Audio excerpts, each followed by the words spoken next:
আমাকে অনেক আগে একটা ভিডিওতে এক ভাই আসলে কোয়েশ্চেন করছিল যে ভাই এই বাইকটার টপ কত আসলে, হ্যাঁ, বা ভিডিওতে আপনি আসলে টপ স্পিড দেখান না কেন।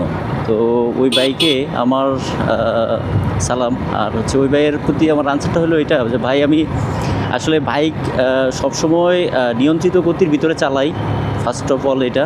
আর দ্বিতীয়ত যে বিষয়টা সেটা হচ্ছে যে যখন আমি বাইকে আসলে খুব বেশি মানে ওভার স্পিড করে চালাই আর কি, ওভার স্পিড বলতে তো না, মানে যখন একটু বেশি স্পিডে চালাই আর কি, ওই ভিডিও ফুটেজগুলো আমি কখনো আসলে আমার ভিডিওতে দেই না। এর একটা কারণ হচ্ছে ধরেন আমার ভিডিওটা একজন বিগিনার দেখলো যে একটা বাইক সে চালাচ্ছে 120, 30, 40 করে, তাই না? তো এখন তার মনের ভিতরে একটা ইয়ে জাগতে পারে, আগ্রহ জাগতে পারে যে আমি একটা বাইক 120, 30, 40 করে চালায় দেখবো কীরকম হয়, ঠিক আছে? তো সে হয়তোবা ওইটাকে ওইভাবে কন্ট্রোল নাও করতে পারে বাইকটাকে, তখন কী হইতে পারে যে সে একটা অ্যাক্সিডেন্টের সম্মুখীন হইতে পারে।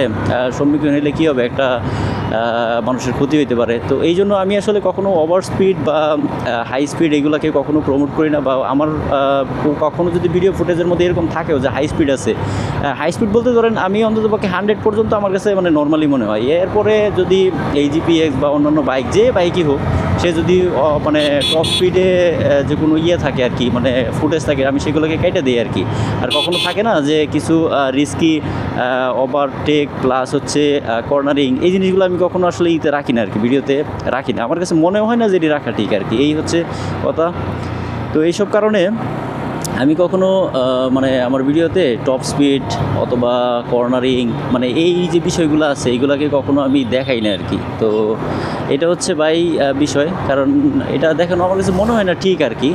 কখনো কখনো ঠিক আছে, যারা ধরেন এক্সপার্ট আছে অনেক, তারা যদি ভিডিওটা দেখে তাহলে তো তারা তো তার মানে লাইফ থ্রেট সব কিছু সে বুঝে, তো সে হয়তো বা কোনো একটা রিস্ক ওভাবে নিবে না। তো এই জন্য মানে দেখানো যায়। কিন্তু এই যে দেখেন কী একটা অবস্থা, দেখছেন? সতর্কতার আসলে মাইন্ড নেই, বুঝছেন?